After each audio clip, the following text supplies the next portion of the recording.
Hello, everyone. Welcome into another episode of Bull Breakdowns here on the Guilty as Charged podcast YouTube channel. My name is Alex. As always, we're here for the second in-season episode of Bull Breakdowns on the channel as the Chargers beat the Panthers 26-3 in what was a pretty decisive win from start to finish. Obviously, it's the Panthers and it's Bryce Young, but still, for this team to go West Coast, East Coast road trip for the first time under Jim Harbaugh, his first road game, with this team. And the effort from beginning to end just I thought was really impressive. And what struck me is just how composed I guess the team has been through the first 2 weeks, where it doesn't really feel like there's been that letdown moment in a game from beginning to end. They've just really had both of these games, not necessarily the Raiders game, in the bag from the beginning, but it never felt like, okay, they're going to give this one up here. Okay, this is the decision that cost them the game, or a stretch by defense or offense that just kind of, kills their momentum. It just has been a complete, thwacking from beginning to end. I was curious to see when was the last time the Chargers actually allowed 10 points or fewer in back-to-back games, and you would have to go back to that Colts-Rams stretch, which is Nick Foles and waiver Baker Mayfield starting with teams that, were not necessarily putting their best product out there. Obviously, the best product that Carolina can put out there right now is a stretch, but still, you're getting these teams' best efforts in the beginning of the season, and so I think this stretch of allowing 10 points or fewer is really impressive, and just shows what the defense has been capable of doing. That being said, I want to start with the offense, though, and I want to start with specifically JK Dobbins. What an incredible set of performances from him in back-to-back weeks. He becomes the first Chargers running back since LT to have two 130-yard rushing games in a row. He's the first running back since Melvin Gordon, I think, to have two 100-yard games back-to-back. Gordon did it in 2018. And I think that somehow a Chargers running back has not gone over 100 yards in the first 2 weeks of the season, like in franchise history. So congrats to JK on that. He's been just balling. I am kind of shocked. I'm not shocked that he, has taken over the RB1 job necessarily, but I'm shocked by the fact that he's done it the way he has. I did not expect him to have that Baltimore, Ohio State type of mobility, the type of cuts that he's able to make. I didn't expect that to still honestly be in his bag. I thought, there would be a portion of this that is like, okay, him getting carried by the Roman scheme and then him kind of working his way into it. But we're 2 weeks into this thing, and he's carrying the Chargers. Steven sent a stat to the chat that I thought was interesting, that the Chargers are, I think, 24th in rushing success rate, but they're 9th in rushing EPA per play, which tells you that JK Dobbins is really carrying. And, even in situations with kind of suboptimal blocking, obviously he's outperforming Gus Edwards in the running back group, but he's making a lot of these plays for himself and finding, the open, finding the hole, cutting to the hole, even if it's not necessarily open. So I think that, just an amazing effort from him. And another thing that I really, I guess, questioned is like, how is he going to be able to hold up during a game, right? Because it's one thing to get on these starts. He has 85 yards in the first half. How can he sort of sustain that through a game? And he comes right back out as the Chargers start the third quarter. They're on the 35-yard line, and they go 14-yard rush from Dobbins, 15-yard rush from Dobbins. Bang, they're in field goal range already. And it just goes without saying that when you have that level of running back play that takes the stress off the offense and kind of opens up everything gravity-wise, it's truly something special. And the Chargers have not had that from their running back in a while. This is no disrespect to Austin Eckler, obviously, who did a lot of great things for the team. But there was, I think, this slight concern that always was with Eckler is, can he kind of close out that game, right? And the Chargers just haven't had a running back in a while. I would say maybe since 2017 Gordon, 2018 Gordon, that has been capable of just, taking a lot of the stress off of the offense, just purely from what he's able to do on the ground. And so I think this was, has been a super impressive effort from JK doing this, in spite of the Achilles, in spite of, the previous ACL injuries. Harbaugh talked about, how grueling of a recovery that is post-game. And, Aaron Rodgers, even on a Pat McAfee show previously last year, talked about, him doing rehab with JK Dobbins and stuff like that as they were both injured. And, he was really excited after his week 1 performance, and it, put a smile on his face the way that, JK was playing after they both rehabbed together and seemingly built this relationship. So, there's no player that I am more happy for and more shocked by than what Dobbins has done these past 2 weeks. Now, do I expect him to get 130 yards every game? Like I said last week, hopefully he can keep doing it. But, that's not necessarily the expectation, of course. But, to see that he's capable of doing that in these first 2 games where defenses are going to have to start, accounting for a true Chargers bell cow rusher is really good stuff. And, I don't know where they would be without him right now. I don't think Gus Edwards played his best game today, for sure. But, just to have a guy who's capable of averaging 6.5 yards per carry, he had 7.7 yards per carry today. Just a special JK Dobbins performance that, I think, these first 2 games are something I'll definitely remember for a while. And then, we'll see how the season kind of plays out. But this, has changed conversations about what the Chargers' future plans at running back are, because this is something that just came completely out of left field in terms of Dobbins still being able to have that juice that he once had at Ohio State and in Baltimore. So crazy effort from him. I hope that he's able to keep doing it, but breaking off, essentially 3 40-yard runs in the first 2 weeks is not something that I thought was on the menu. So great effort from him. I think the next player I want to talk about on offense is Quentin Johnston. And I think the storylines coming in for QJ this season were just like, we really want, I just speak as a fan base. The coaching staff has obviously always been behind Q, but it's just like, before we can talk about any wide receiver 1 stuff, before we can talk about any of improvement in that sense, I think we wanted to just see him be able to do sort of the easy stuff well, right? And we saw that last week with sort of the shallows and hitches he was running for easy yardage and a little bit of yards after contact as well. And then this week he ran maybe the best route I've ever seen him run.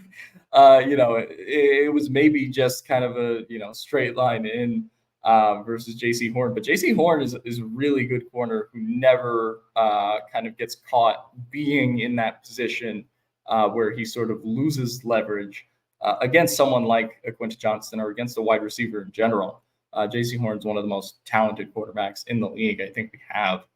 And for Johnston to get that touchdown, even though the ball wasn't perfectly placed by Herbert and he still kind of makes the adjustment to get back to it, that was, a monster play from him, and something that I have to imagine is, a monster confidence booster, just given, what we saw last year, obviously, with, previous plays that could have been touchdowns dropped and just plays that weren't finished properly. So for Johnston to put that one in and then get another touchdown on top of that, really where he's wide open in the back of the end zone and sort of, the Dobbins gravity really opens up a play where you're probably going to have some receiver that's open because they have to account for him. That was, masterful stuff to see from QJ. I don't know if it necessarily changes kind of what my season expectations are for him, but at this point, I do think QJ has stepped up more on the outside than Josh Palmer has. Obviously, Palmer himself is injured right now, and in these first 2 weeks, I think what you have seen is that he has not been able to play quite the same as when he's had these like near 1,000-yard seasons before. So I think it'll take him some time to find himself as he keeps rehabbing and dealing with the knee. But QJ, stepping up as hard as he has, as not necessarily the true Chargers X receiver, but just the guy on the boundary that they can trust right now. If that ends up being his skill set, in addition to a lot of the short stuff that he's running and the intermediate stuff, that is something that can become kind of a weapon for the Chargers offense. Obviously, it was a little bit of a quiet day for the passing game as a whole, and if you have JK Dobbins run for 130 yards and you're up 20 points most of the game, you don't need that big of a day from your wide receiver and from your receivers and tight ends, so to speak. But still, QJ getting this type of confidence, being able to catch every ball that's thrown to him, that's really kind of all they ask. And so I think this has been a really good step forward in terms of his development, just as a whole. Great stuff. And the last thing I want to talk about on offense, rather than a specific player, is the Chargers have clearly come into these two games with an identity, right? And you can see it when you look at the ESPN box scores, right? Herbert throws 20 times.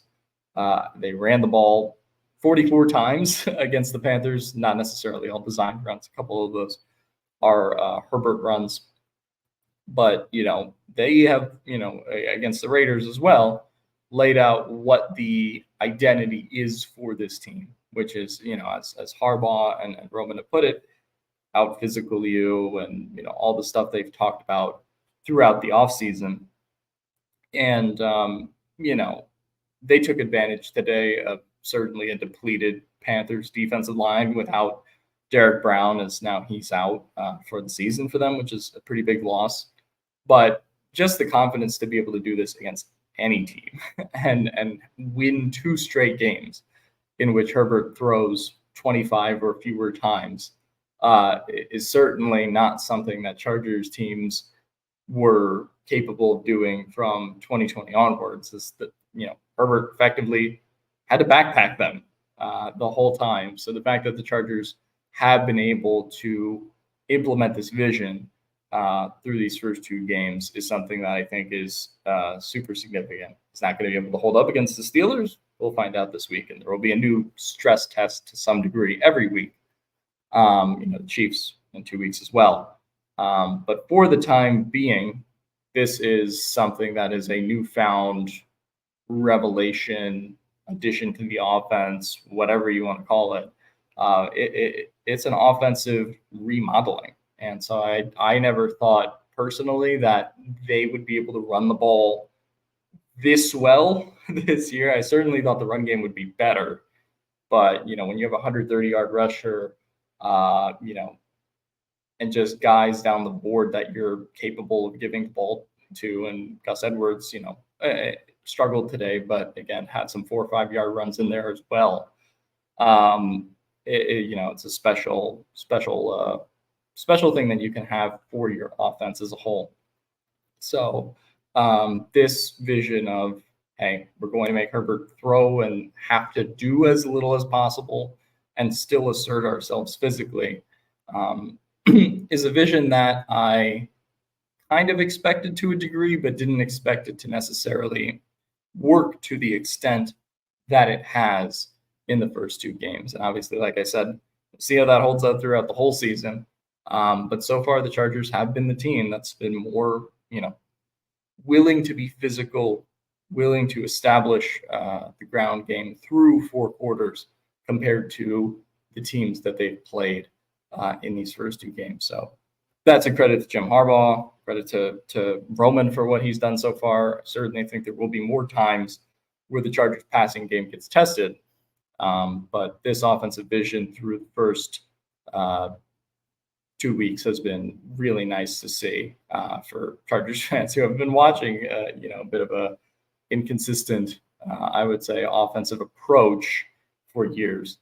So, good stuff all around from the offense, even though I'm not necessarily built to be the biggest Greg Roman fan myself personally. Let's talk a little bit about Herbert.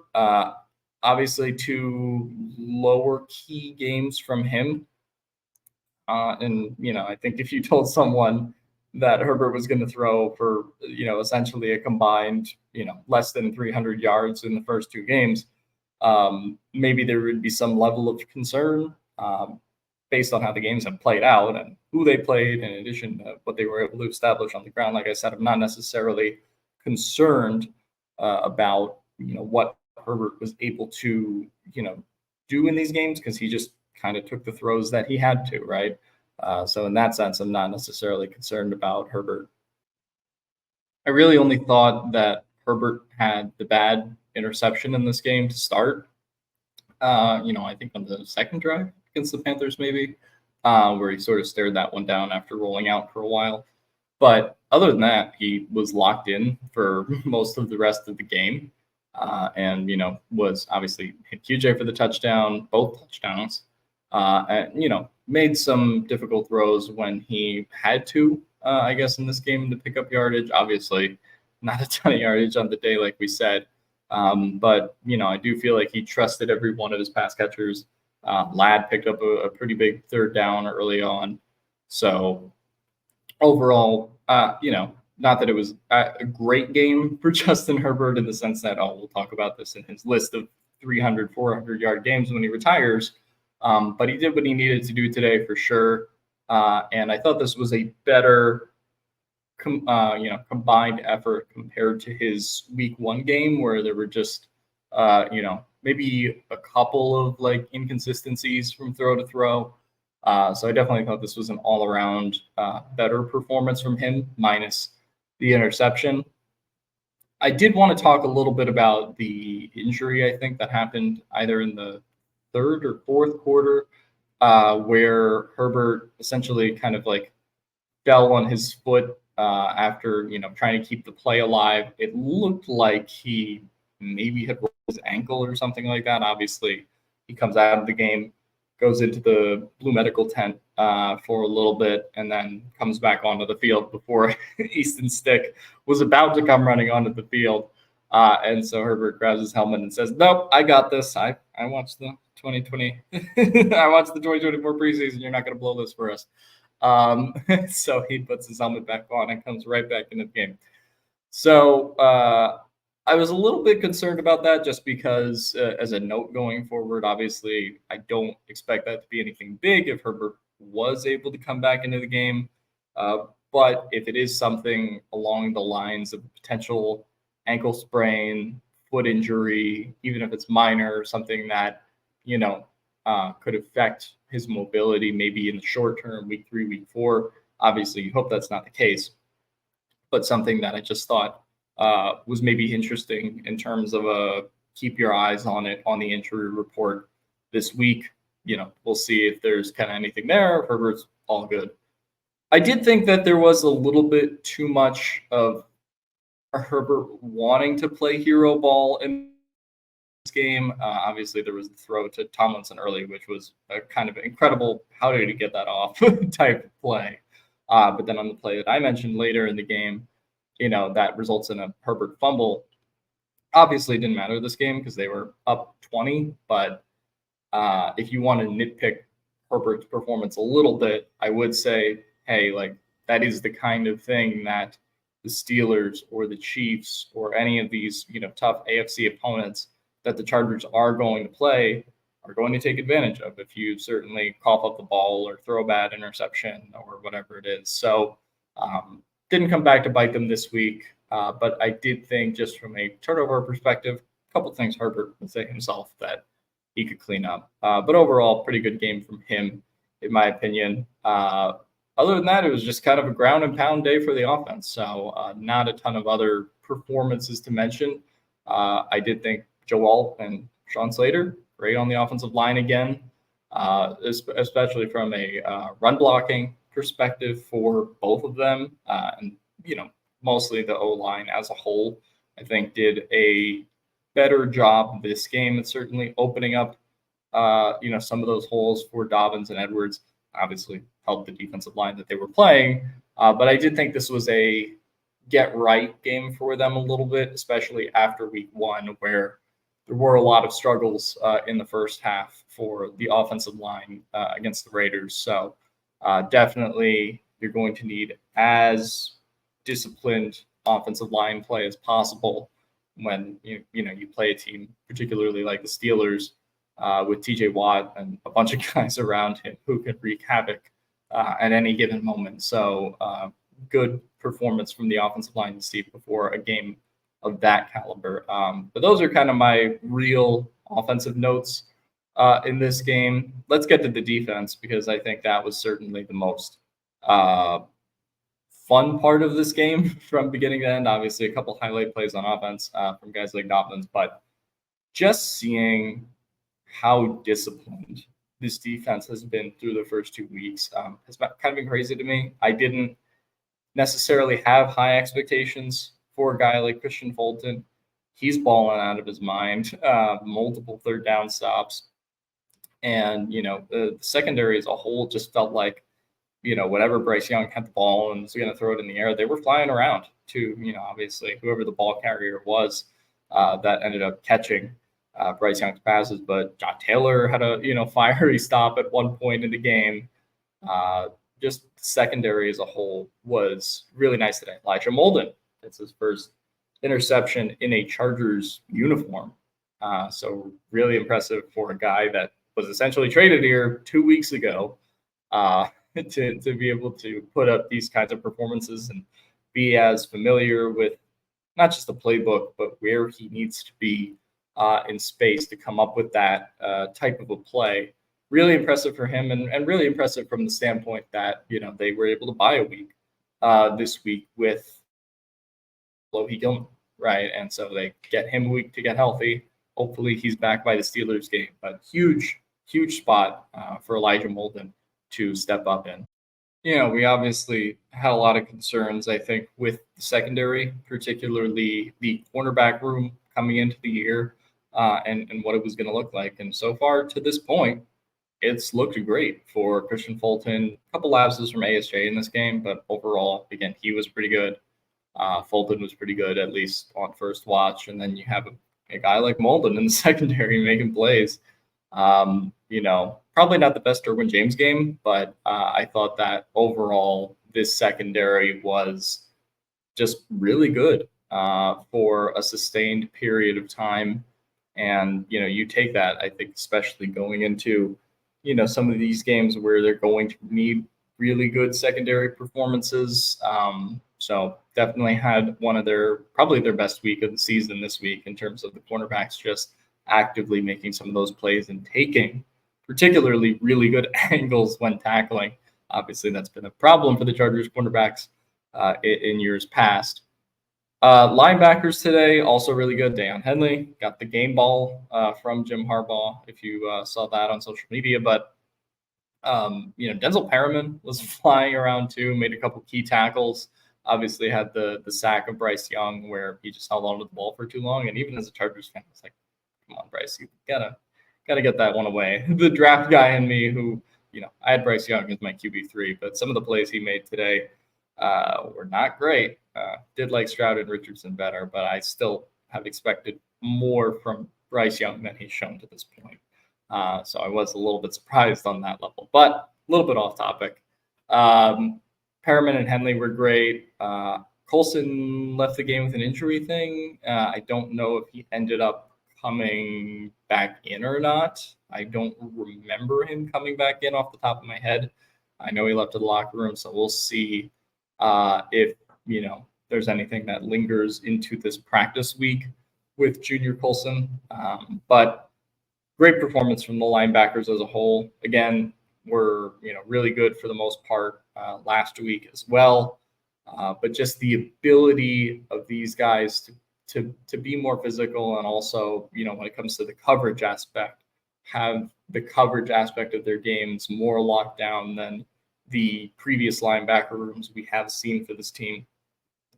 They play fiery, they play fast, and a lot was made this week of a Harbaugh, essentially saying that they are rotating the green dot, and there's probably not going to be one green dot linebacker for the term of this season.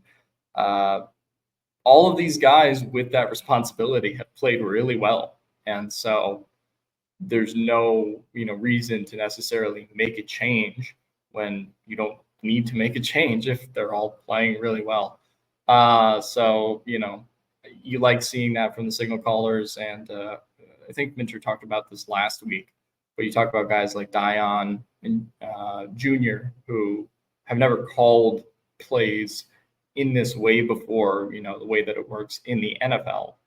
Obviously there's not really a lot of play calling and disseminating the message that happens in college. A lot of that is just standing on the sideline and seeing what coach calls. So for them to adapt to the green dot level, responsibilities of a linebacker while still maintaining the same physicality, credit to both of them for how they have played in the early going here. Other than that, I think if you want to go into like edge DT room, a little bit of a quiet week this week. Didn't necessarily rack up a ton of pass rushes. Bosa had a nice sack. I liked seeing that after we kind of didn't know the whole week about whether he was going to play or not. But again, I just think shows you that when Joey Bosa's on, when the Chargers run defense kind of from their edge DT room is on, they are really in control of the tempo. Obviously, the Panthers down for large portions of that game to the point where they weren't necessarily able to run the ball much in the second half, and I kind of had to throw for it.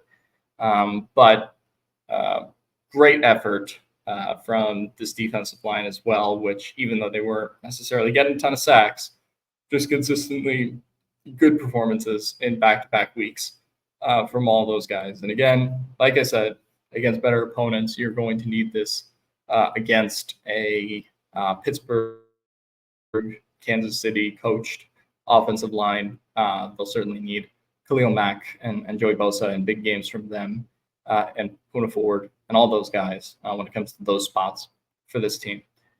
So yeah, overall, really good defensive. I don't remember if Team Leonard got a ton of playing time last week. He got some playing time in this one. Looked impressive from what we had seen. I think he had one pass breakup as well. So I'm just kind of trying to scroll through the box score to see if there's anybody's performances who I left out. But overall, really good day for the defense. Obviously, like I said, helped a little bit by Bryce Young and the Panthers and whatever sport they were playing. But there's certainly moments of this game where I felt like the Chargers could have given the momentum back with one boneheaded play, as we've seen in recent years, and they didn't. And so I give a lot of credit to them for coming through in this one in back-to-back weeks. Credit to Elijah Molden, who was obviously really good, and credit to the team as a whole. This was a really consistent effort. I'm just going to read off some team stats. If you combine the Panthers' third down efficiency with the Raiders' third down efficiency in week one, the Chargers have actually held opposing teams to, if I'm reading this correctly, 6 for 26 on third down. And, we talked about just how likely the Chargers were to give up a pass interference or give up a dumb penalty that would convert third down or not be in the right spot at the right time. But for them to be as disciplined as they have been on third and fourth down and late down situations this season, I think is a really promising sign, especially because this defense hasn't had a ton of time to play together yet. And you kind of presumably assume that from, a discipline standpoint, they tend to get more improved, more seasoned, if you will, as the season, progresses. So really good stuff. I think if you look from the defensive standpoint, obviously, the Chargers have now really asserted themselves in terms of time of possession too. Believe they won the battle with the Raiders last week, but really asserted themselves in this one. 36 minutes and 18 seconds to the Panthers, 23 minutes and 42 seconds. Anytime I feel like you generally have a time of difference or time differential there in terms of time of possession, you usually kind of end up winning the game. So really good stuff from the Chargers as a disciplined third down defense team that has been able to establish their way on the ground. So great stuff this week from the Chargers. Obviously, we'll see how this week plays out in Pittsburgh. Jim Harbaugh and company are staying in Carolina. And so we are going to see them fly up to Pittsburgh, presumably on that Friday for the second game of a back-to-back East Coast road trip. But even with it being the Panthers aside, special performance from the Chargers, special performance from JK Dobbins, great disciplined defense, and that's all it's taken to win in these first 2 weeks. So we will follow the Chargers and hope to get to 3-0 next week. But either way, they will have at some point in week 4 a first place divisional game against the Chiefs, which is crazy to think about that we're already at that point. Obviously, long season, but kind of excited for that game. So without any further ado, this has been Alex, as always. And if you are listening still, bolt up.